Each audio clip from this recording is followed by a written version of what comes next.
Glória a Deus. Amém. Paz seja convosco, igreja. Vocês estão felizes? Aleluia. Louvor abençoado hoje, não? Jesus amado.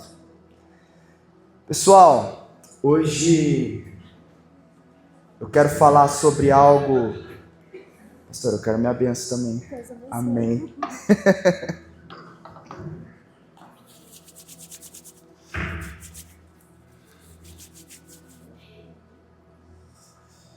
Hoje eu quero falar sobre algo muito importante e que, se nós não tomarmos cuidado, nós vamos acabar cometendo esse erro. O tema da mensagem hoje é: não troque sua bênção. Conseguiu por aí, lá? Isso. Não troque sua bênção. E eu gostaria que você abrisse a sua Bíblia no livro de Mateus, capítulo 4. Nós vamos ler a partir do verso 1. Mateus, capítulo 4, verso de número 1.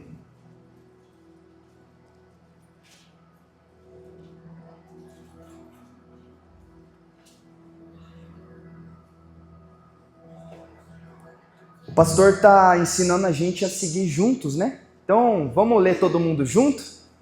Vamos? Em seguida, Jesus foi levado pelo Espírito ao deserto. Ó, funciona! Funciona! Vamos de novo, vai! Em seguida, Jesus foi levado pelo Espírito ao deserto. Ó! Não vou fazer de novo, calma, gente. Por quem que Jesus foi levado ao deserto? Não, por quem Jesus foi levado ao deserto? Pelo Espírito. Por quê? Verso 2.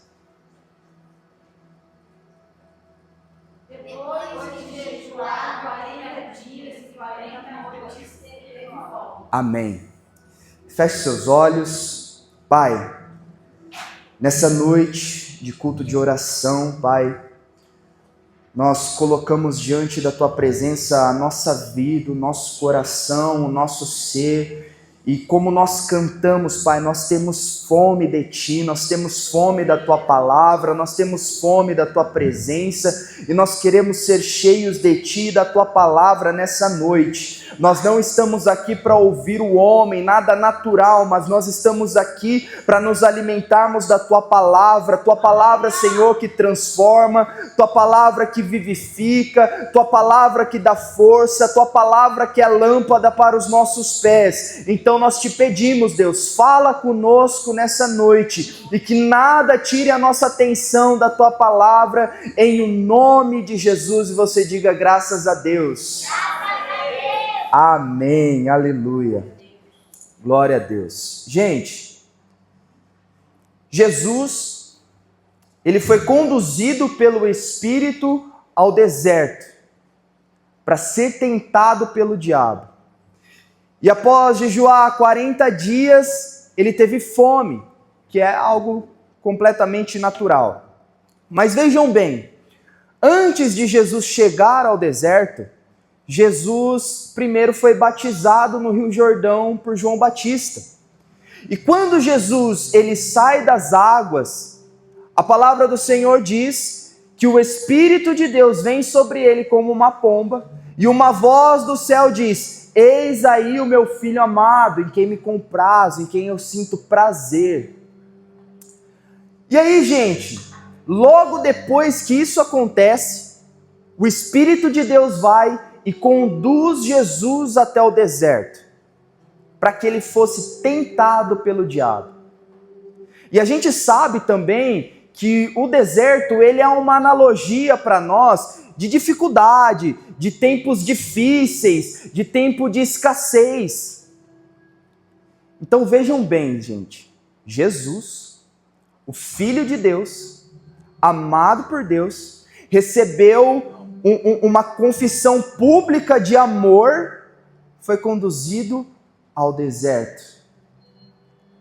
Aí chega a gente, pecador, falho, miserável, acha que porque aceitou Jesus nunca mais vai ter nada de ruim na vida. Nunca mais vai passar pelo deserto. Nunca mais vai passar por escassez. Nunca mais vai chorar. Aí eu me lembro daquele grande filósofo, compadre Washington, que diz: sabe de nada, inocente. Gente. E algo interessante também nessa passagem da tentação de Jesus é que Mateus, ele diz que Jesus, ele foi tentado pelo diabo após jejuar 40 dias.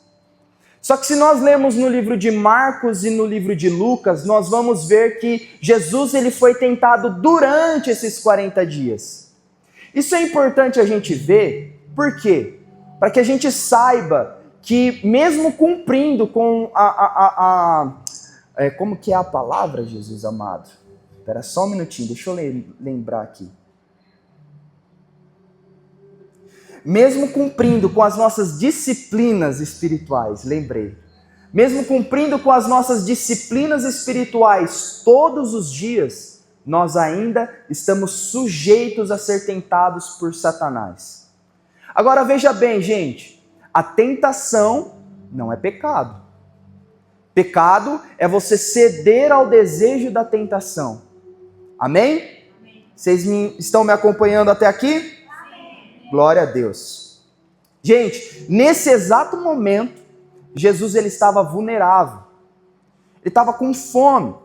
O deserto é um lugar árido. É um lugar onde você não vai encontrar alimento, você não vai encontrar água de forma fácil, simples e rápida. E a gente não sabe, porque a Bíblia não fala, mas a gente não sabe se Jesus estava carregando algum alimento para o fim do jejum e depois ele poder comer. A gente não sabe o exato lugar do deserto em que Jesus estava, porque dependendo do lugar, após ele terminar o jejum, ele poderia levar 1, 2 dias, 3 dias ou mais, até chegar a uma cidade onde ele pudesse se alimentar. E é nesse exato momento que Satanás vem. E ele identifica uma necessidade de Jesus. E ele inicia a estratégia dele para derrubar Jesus. E Mateus capítulo 4, versículo 3, ele diz, vamos ler? O tentador ele diz: se és o Filho de Deus, ordena que estas pedras se transformem em pães. Amém. Satanás chegou em Jesus e falou assim: se você é o Filho de Deus, transforma essas pedras em pães. Agora veja bem, Jesus tinha acabado de ser batizado. Jesus tinha acabado de ouvir Deus dizer a ele: você é o meu filho amado, em quem eu sinto prazer. E aí Satanás chega nele e fala: se você é filho de Deus. Sabe o que o diabo está tentando fazer aqui? Colocar dúvida no coração de Jesus a respeito da palavra que ele ouviu. Quantas vezes nós temos duvidado no nosso coração o direcionamento que o Senhor nos tem dado, gente? Quantas vezes nós temos duvidado no nosso coração o direcionamento claro do Senhor para que nós façamos algo, para que a gente tome uma decisão, para que a gente assuma uma posição ministerial, mas nós temos duvidado no nosso coração. Duvidado da nossa capacidade, duvidado que nós vamos conseguir, duvidado daquilo que Deus vai fazer através de nós.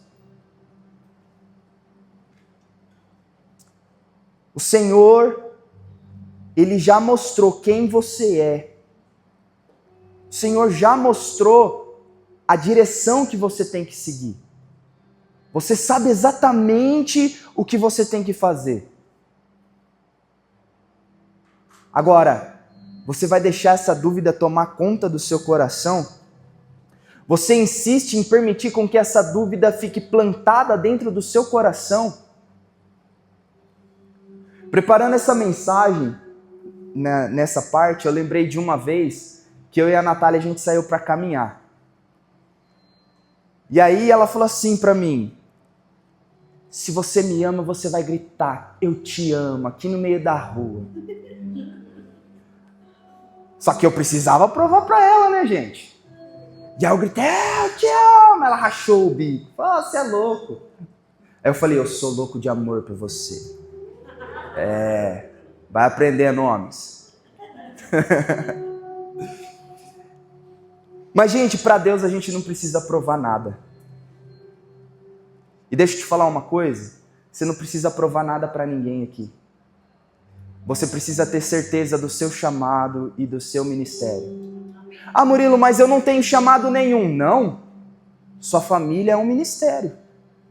E a palavra diz que nós somos povo escolhido, sacerdócio real. Antes existia uma determinada tribo que era escolhida para ser sacerdote no templo. Hoje, todos nós somos sacerdotes. Todos nós, irmãos, temos um papel muito importante dentro da igreja. E quando eu digo igreja, eu não me refiro só às 4 paredes da igreja, mas como o povo de Deus, a noiva de Cristo. Você tem qualidades que eu não tenho. E você vai completar aquilo que eu deixo faltando dentro da igreja. Isso é ser corpo, gente. Só que quando você renuncia o seu chamado, você está deixando um buraco ali. Porque você tem duvidado no seu coração daquilo que o Senhor tem te chamado para fazer. Não deixa com que Satanás entre no seu coração através da dúvida. Amém? Aleluia. Satanás, vamos para a segunda coisa agora. Satanás, ele identifica a necessidade de Jesus. Qual que era a necessidade de Jesus? Comer. Ele estava com fome. E aí, ele traz uma solução para a fome de Jesus. Ele diz, mande que essas pedras se transformem em pães. Jesus, ele estava com fome, segundo o relato de Mateus, certo? E aí Satanás fala para Jesus transformar as pedras em pães, para que ele pudesse comer. O que tem de errado nisso? Em Jesus querer comer? Alguém sabe me dizer? Mas ele já tinha encerrado o jejum. Após 40 dias de jejum. Não tem nada errado, gente. Ele estava com fome. Sentir fome é pecado? Não é pecado. Mas o fato dele obedecer aquilo que Satanás estava impondo e aprovar a dúvida que havia dentro do coração de Jesus. E Jesus não tinha dúvida nenhuma de quem ele era. A grande questão, gente, é que Satanás ele chega com coisas para nós que parecem ser inofensivas. Ah, não, isso aqui não tem nada a ver. Só que de repente lá na frente a gente começa a ver as consequências graves que isso gera em nossas vidas. Talvez você não está se afastando da presença de Deus porque você está adulterando, porque você está se prostituindo, ou nossa, você bebe todos os dias. Não, talvez não seja esse o seu caso. Talvez o motivo de você estar se afastando dia após dia da presença de Deus é simplesmente porque você não tem obedecido aquilo que o Senhor impôs no seu coração. E a palavra do Senhor a palavra do Senhor vai dizer que obedecer é melhor do que sacrificar. E às vezes a gente sacrifica tanto da nossa vida, quando a gente só tem que obedecer, gente. Ao transformar as pedras em pães, Jesus estaria tentando provar que Ele é o Filho de Deus. E todas as vezes que Satanás, ele identificar uma necessidade na nossa vida, ele vai vir com alguma tentação, gente. Pode ter certeza disso. Ele vai vir com alguma tentação. Já fazem muitos anos que eu sirvo na igreja. Muitos anos. Eu sou novo aqui. Mas eu sirvo desde os meus 16 anos na igreja. E eu já vi, gente, de verdade, perdi as contas de quantas vezes eu vi as pessoas chegando na igreja falando assim: eu preciso do emprego. Eu estou desempregado, eu preciso do emprego. Minha vida está amarrada. E aí a gente fala: não, vamos orar, irmão, vai dar tudo certo. Deus vai abrir a porta, você vai conseguir um emprego, vai dar tudo certo e tal. E aí a gente começa a fazer um propósito de oração. De repente a pessoa, pum, some da igreja. E aí a gente encontra a pessoa na rua e fala: ô irmão, e aí? Você sumiu da igreja, cara, o que aconteceu? Pô, então, Murilo, comecei a trabalhar. Aí, mas você estava precisando do emprego, aí você começou a trabalhar, você parou de ir na igreja? Não, mas é que agora eu estou trabalhando muito. Gente, trabalhar é pecado? Não. Mas se isso atrapalha a sua comunhão com Deus, não é bom para você. Se isso te impede de ter comunhão com o Senhor, não é bom para você. Quando Moisés chegou até Faraó e falou assim para Faraó: liberta o meu povo. Liberta os hebreus para que nós possamos ir ao deserto e adorar o nosso Deus. E o faraó ficou irado, falou: não vou liberar ninguém. Isso eu estou parafraseando, tá, gente? Aí ele chama os chefes dele lá e fala assim: ó, aumenta a carga de trabalho. Aumenta a carga de trabalho desse povo, porque eles estão ociosos demais. Se eles estão achando que eles têm tempo para ir adorar o Deus deles lá no deserto, é porque eles estão ociosos demais. Está sobrando tempo na vida deles. Isso acontece muito com a gente. Essa ainda é uma arma que Satanás usa na nossa vida para que a gente se afaste da presença de Deus. O tempo é muito precioso, irmãos. E a gente precisa saber administrar o nosso tempo. E no nosso tempo, sempre precisa ter espaço para buscar a presença de Deus. Amém? Amém? Amém? Glória a Deus. Então, gente,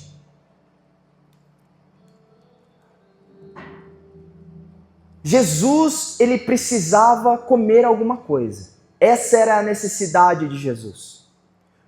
Qual é a sua necessidade? Trabalho? Você precisa de um milagre financeiro? Você precisa de um milagre emocional? Você precisa de um milagre conjugal? Qual é a sua necessidade? Sabe, toma cuidado com as propostas que estão aparecendo na sua vida. Toma cuidado. Não deixa Satanás te enganar. Nem tudo é o que parece ser. Amém? Amém. Aí Jesus ele vai dizer para Satanás: nem só de pão viverá o homem, mas de toda palavra que sai da boca de Deus. E aí Satanás continua tentando Jesus por mais 2 vezes, até que Jesus põe um ponto final. Satanás o deixa até um momento oportuno, diz a palavra, e então os anjos de Deus vêm e servem Jesus. E isso é lindo, sabe por quê, gente? Todas as vezes que nós nos mantemos em obediência, todas as vezes que nós obedecemos o direcionamento do Senhor, Ele sempre vai honrar nossa vida. Sempre. Todas as vezes. Jesus, ele triunfou. Mas existe um homem que não soube lidar com a necessidade dele. E eu gostaria agora que você abrisse a sua Bíblia em Gênesis capítulo 25, no verso de número 30. Gênesis 25, verso de número 30.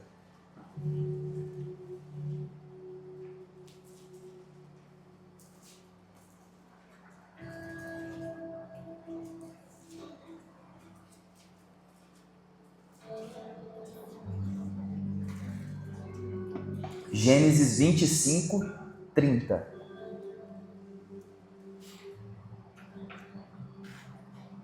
Aleluia. Vamos ler juntos? E pediu-lhe, Por favor, deixe-me comer seu salgado primeiro aí. calma aí, gente. Vocês não jantaram ainda, né? Não, tá muito fraco. Vamos de novo, dá para ficar melhor, vai. E pediu-lhe, Por favor, deixe-me comer esse salgado primeiro aí. Estou faminto, por isso precisamos te chamar de Deus. amém. 31. Pode ler. Jacó respondeu: venda-me dele seu direito de primogenitura. Jacó respondeu o quê? Venda-me dele o seu direito de primogenitura. Então vamos lá. No verso 30, Esaú chega da caça, cansado, faminto, doido para comer alguma coisa. E aí ele vê o irmão dele preparando um guisado ali. E aí ele fala assim: ô Jacó, me dá um pouco aí desse guisado. E Jacó, que não é bobo nem nada, falou: já que você quer, então vamos fazer o seguinte, eu te dou. Mas você vai ter que me vender o seu direito de primogenitura. Gente, nessa época, o primogênito era aquele que herdava tudo. Todas as riquezas que o pai tinha ficava para o primogênito. Toda a terra, todo servo, toda tenda, todo gado, tudo ficava para o primogênito. As bênçãos todas materiais iam para o primogênito. E aí Jacó, que não é bobo nem nada, falou: você vai me vender o seu direito de primogenitura. Eu vou te dar o prato do guisado, mas você vai me vender o seu direito. E olha só o que Esaú disse, gente. Verso de número 32, vamos ler juntos. Esaú disse: Estou a ponto de morrer. Que me vale esse direito? meu Deus. Gente,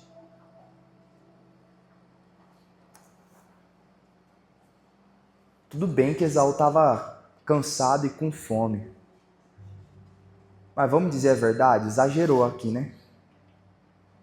Exagerou. Não deu o valor necessário que ele devia para aquilo que ele carregava. Gente, nós temos dado valor para aquilo que nós carregamos na nossa vida.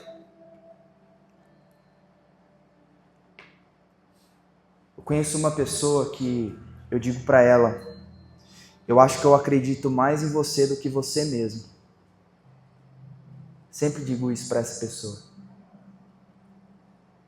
Porque eu sei, eu consigo enxergar que essa pessoa é uma pessoa de Deus, uma pessoa capaz.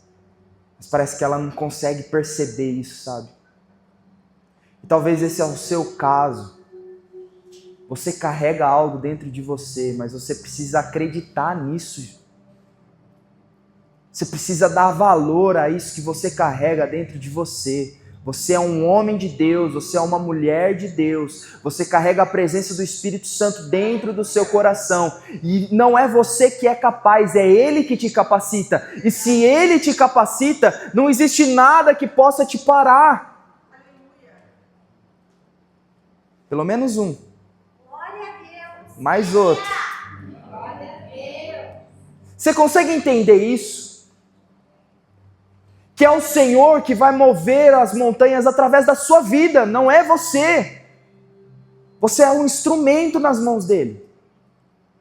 Assim como a guitarra que o Fê está tocando aqui agora, nós somos assim nas mãos de Deus. Não é pela nossa capacidade, então fica despreocupado, porque a capacidade vai vir dele. Sabe por quê? Para que você não se glorie e ache que é tudo por sua causa. É ele que faz através da sua vida. Existem pessoas que precisam ouvir algo que Deus quer falar através da sua boca. E você insiste em permanecer com a boca fechada, por quê? Daqui a pouco vai aparecer um Jacó na sua vida e te roubar o direito de primogenitura. Não deixa com que isso se perca de você. Não deixa com que isso se perca da sua vida.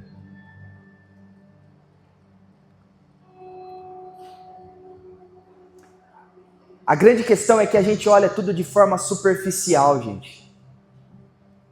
A gente olha tudo de forma muito natural, momento. Naquele momento, Esaú estava preocupado em comer. Mas e amanhã? E depois, como que ele ia fazer? Aí depois Jacó foi lá, se passou por Esaú, enganou o pai dele, e depois Esaú ficou todo nervosinho, todo bravinho, porque Jacó tomou aquilo que era dele. Depois não adianta mais, gente. O momento é agora. Diga assim, o momento é agora. Eu não vou deixar Satanás me enganar mais. Eu sou um homem de Deus. Muito bem. Você é. Ah, Murilo, mas eu sou novo na igreja. Não importa. O Senhor usa quem Ele quer, na hora que Ele quer, do jeito que Ele quer. A única coisa é que o nosso coração precisa estar disponível. O seu coração está disponível? Aleluia. Existem muitas pessoas que estão fazendo acordo com Satanás e não estão nem percebendo, não estão nem enxergando isso. Aí daqui a pouco as consequências começam a aparecer. E aí bate o desespero, gente. Teve uma vez, na minha adolescência, eu comprei uma pedaleira. Gente, naquela época eu ganhava R$700. Comprei uma pedaleira de 2.000. Suaves prestações no cartão da minha mãe. E para mim aquilo foi uma conquista, que era a pedaleira. Fiquei muito feliz. Só que naquela época, gente, nossa, dói falar isso, não tinha tanto vídeo no YouTube assim, igual tem hoje. Tava no comecinho ainda do YouTube, aquela coisa e tal. Então eu procurava, eu até achava algumas coisas, mas a maioria das coisas que eu achava a respeito da pedaleira era em inglês. E eu não sabia inglês. Malemar fala português, né, gente? E aí eu tentava descobrir na raça ali, no peito, na coragem e tal. Eu sei que eu fiquei alguns meses com a pedaleira e eu não conseguia mexer direito nela, o som não ficava legal, não conseguia achar uma regulagem bacana. Aí eu achei um cara que estava querendo trocar um amplificador numa pedaleira. Aí eu falei, vamos fazer negócio? O cara falou, vamos. Aí eu falei, eu quero 2.000, paguei 2.000 na minha pedaleira, ela tá nova, fiquei só alguns meses com ela. O cara falou, não, 1.500 vale meu amplificador, não vou te dar a volta não, se você quiser você pega. Eu falei, não tô conseguindo ficar com a pedaleira mesmo, tocar com a pedaleira, eu vou pegar o amplificador, peguei. Gente do céu. Toda vez que eu me lembro dessa história, me dá uma dor no coração. Uma dor no coração. Sabe por quê? O amplificador desvalorizou. A pedaleira que há uns 11 anos atrás valia 2.000, hoje eu vejo gente vendendo por 2.500, 2.300. Quando está muito barato, porque ela está bem surrada, é R$2.000 a pedaleira. E não só por isso. Hoje em dia tem bastante conteúdo na internet, podia estar com a pedaleira aí, usando. Fiz um mau negócio. E às vezes a gente tem sido assim na nossa vida espiritual, gente. Fazendo mau negócio atrás de mau negócio. Tomando uma decisão errada atrás da outra. Porque a gente não está ouvindo o direcionamento do Senhor para a nossa vida. O Senhor disse para Jesus: tu és o meu filho amado. E quando a dúvida tentou surgir no coração de Jesus, Jesus não deu brecha para que essa dúvida brotasse ali. Não podemos deixar isso acontecer na nossa vida, amém? Então, Murilo, o que eu preciso fazer? O que eu preciso fazer? Tiago, capítulo 4, versículo 7. Pessoal do louvor, se quiser subir, pode ficar à vontade, já pode subir, por favor. Tiago, capítulo 4, versículo 7. Vamos ler juntos? Portanto... Não, vamos ler com fé, gente, como povo de Deus. Vai, vamos lá. Portanto... submetam-se a Deus, resistam ao diabo, e ele fugirá de vocês. É isso que nós devemos fazer, gente. Quando nos submetemos ao Senhor, nós estamos nos submetendo à vontade dEle, ao desejo do coração dEle. Quando nos submetemos ao Senhor, nós estamos dizendo: Deus, a partir de agora eu não faço mais aquilo que eu quero, eu faço aquilo que o Senhor está me direcionando para fazer. E quando nós resistimos ao diabo, ele não vai permanecer, ele vai fugir. Mas muitas vezes a gente acaba cedendo, gente. Porque não pense você que você vai resistir uma vez, 2 vezes, boa, o diabo já vai deixar você. Não, não é assim não. O diabo é persistente, gente. O diabo, ele é persistente. Ele quer destruir a nossa vida. Ele quer destruir o nosso ministério. Existe um livro do C.S. Lewis chamado Cartas de um Diabo para o Seu Aprendiz. É muito bom esse livro. E nesse livro, a gente vê um diabo ensinando o seu aprendiz. E ele fala que o interesse dele não é que as pessoas saiam da igreja, mas é que as pessoas permaneçam na igreja sem confiar e acreditar em Deus. E muitas vezes esse é o nosso retrato, gente. Nós não podemos permanecer aqui como alguém que vem aqui de forma automática. Mas assim como nós cantamos no início desse culto, nós precisamos ter fome, nós precisamos ter sede, nós precisamos ter um fogo queimando no nosso coração todos os dias. Esse precisa ser o objetivo da nossa vida. E nós não podemos trocar aquilo que o Senhor confiou a nós, em nome de Jesus. Amém? Eu convido você a se colocar de pé.